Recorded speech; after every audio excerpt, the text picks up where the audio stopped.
Hi and welcome to another one of my videos. In this episode we're going to have a look at my next project. If any of you have stopped by and looked at the other videos that I've done recently, you'll have seen that I'm restoring a few M16 replicas that I had since I was quite young. This is going to be part of the Vietnam War collection, weapons collection. This is the AR-15, the Colt Commando XM177. It's quite a good little replica, I think, for the price I paid for it. It was very cheap. It's just a BB gun. And it's difficult to buy the BB guns in all black plastic now. They're usually two-tone. So to purchase this, I had to provide documents that I'm in a reenactment group and things like that. That's the only way you can get them under UK law. So this project, I'm going to strip it all down, replace some parts, do it up, and hopefully have a good example of the types used during the Vietnam War. A few of the features on it aren't quite correct. I'll be able to get around these and do some work on them. Other things I might not be able to. But overall, for the price I paid for it, it's a small price to pay, I think, to get away with having something that looks very much similar or the same as the weapons used during the war. So I'll just go through a few of the features. Bear with us if the camera blurs out and things like that. So I'll just start from the front. Now I've done a little bit of work on this, just to see how it would turn out. I sort of give it a sort of light sanding to take the sort of sheen off the plastic. I did a little bit of dry brushing on it as well, just to see if I could, make it look sort of metallic and things like that. And I think it will look all right when I do it. Now, this barrel type, as far as I know, was later, or post-Vietnam. I don't see many pictures or videos of this particular barrel type during the war, so I will replace that with like the suppressor type. That's more common in the Vietnam War.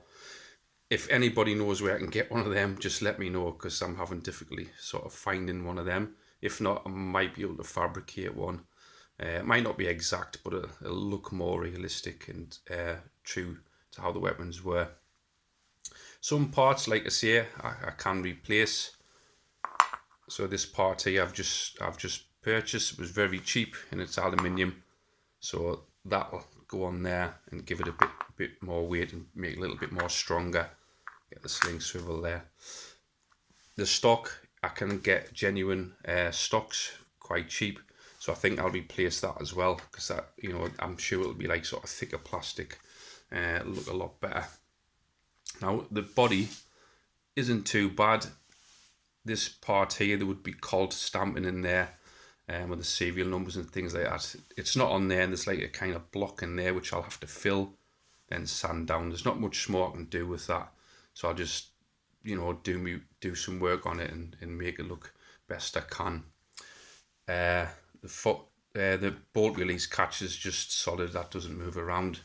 The selector moves and clicks, which is quite nice, but the only thing is it's got fire and fire written on there, which is not like the originals. There's not much I can do about that unless I just take that off, which I might do.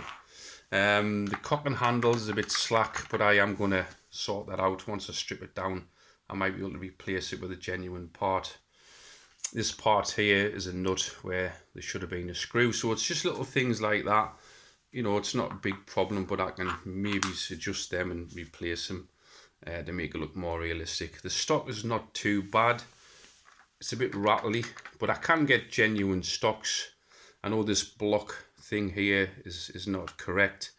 It's just probably what they've had to do so it can work as a BB gun, because on the originals it would have a buffer spring in there. I can replace that, but it's going to take a lot of work to make it fit right. So I'll do that at a later date if I decide to do that. I'll just turn that over. Now what you'll notice straight away on the body is these screw holes. Now it's just a plastic airsoft replica, so obviously these aren't on the original. So once I strip it down and do the internal work and replace things, I'll fill all these holes in with body filler, sand them down smooth it over and paint it up, and that'll hide that. There was made in China on there. Obviously that had to come off. You can see where I've sort of scratched that off, and it's not too bad, to be honest. I think that'll paint up quite nice. The ejection port obviously doesn't move. There would be a spring there. I would have to do quite a bit of work to cut that out and replace it, so I'll decide if I'm going to do that once I strip it down and see what it's like internally. So overall, it's not a bad little replica. I will add a sling to it, things like that, just to make it look more authentic to the Vietnam War.